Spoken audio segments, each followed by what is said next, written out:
Hello and welcome to Finextra TV. I'm Alex Lippic and you join us at Money2020 here in Amsterdam.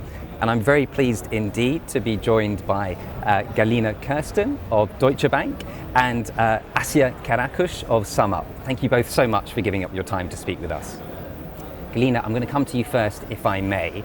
If you could kindly bring us up to date, where are we at? What are the trends, the core trends that we're seeing within the financial industry at the moment, and how are fintechs impacting these trends, do you think?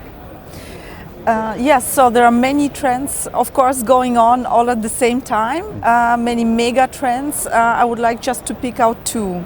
So it's changing habits, I would say. One, changing payment habits. So we have a huge shift ongoing to digital payments, be it from cash to digital payments, be it from classic payments to instant digital payments, to wallet payments. So that is unbroken. So we went, for example, in terms of cash, from 40% cash 3 or 4 years ago to now below 20% at POS.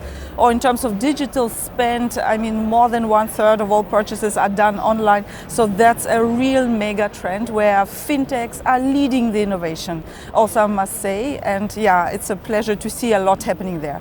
A second changing habit is a savings habit. So consumers heavily change the way they build up wealth, which caused a huge rise of neo-brokers in Europe.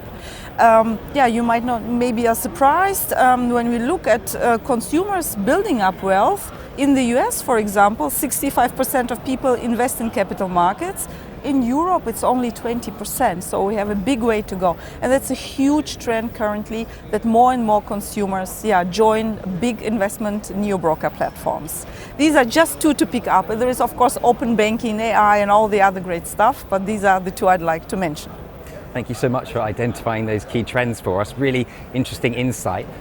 So I'm going to come to you as well now, if that's all right, Asya. Collaboration is, of course, of the utmost importance. How can fintechs collaborate with banks to really drive innovation, do you think? Sure, so I would only add Galina as well, like in terms of the changing habits. There is also a changing habit in terms of what merchants and what fintechs are demanding from the banks, because the market practice is also changing.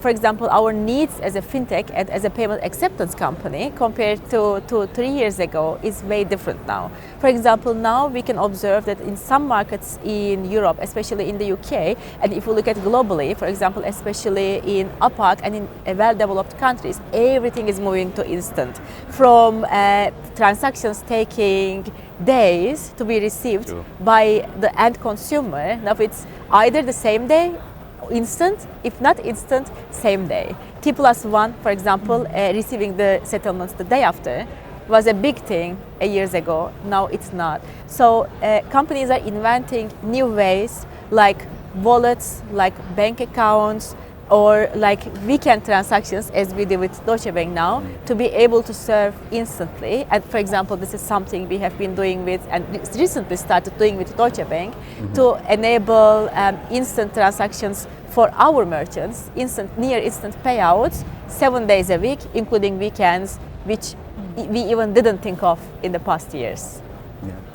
Brilliant. Did you want to add something, Galina? Yes, and that is, of course, fueled by new technology as well. APIs all over places, and I think SumUp has been really ahead of the curve of many fintechs, leveraging the API, the instant technology, to enable that, experience which we are all used to privately. I mean, we are all used to things happening instantly, being WhatsApp, being chats, being whatever, and that kind of experience is also looked after by consumers and SME merchants.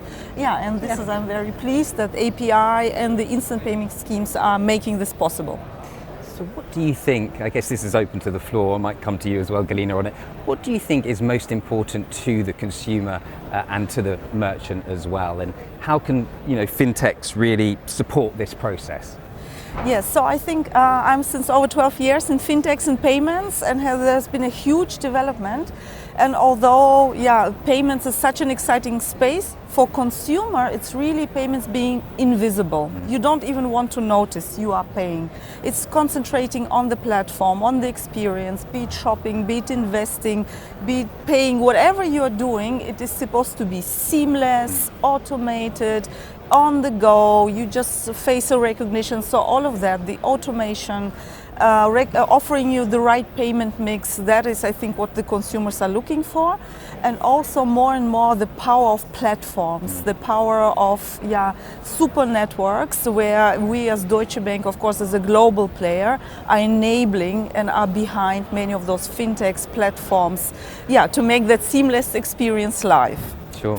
And did you have anything to add on that one, Asya, in terms of what the merchants and what's most important to them? I completely agree. And if we give a very simple example of APAC, for example, compared to a few years ago, we can see that the merchants are now, and consumers as well, they belong to much bigger ecosystems. They don't only hold a bank account or a wallet, but they use a super app in APAC or again in well-developed countries, where they can do the market shopping, they can call a taxi, they can do the payouts, they can save money, they can invest. So basically within one app, they can do everything. Maybe it's not the case in Europe yet, but in many regions we can see that the super apps and the bigger ecosystems are just taking the lead in payments. Really interesting insights. I think you're right, we all just want everything at our fingertips nowadays and have it all automated. And it's amazing just to see how far we've come over the last 12 months or so. And it'll be interesting to see where we go as well over the next year. In the meantime, thank you so much for giving up your time and speaking to us. We really do appreciate it. Thank you both. It's our pleasure. Thank you. Our pleasure. Thank you.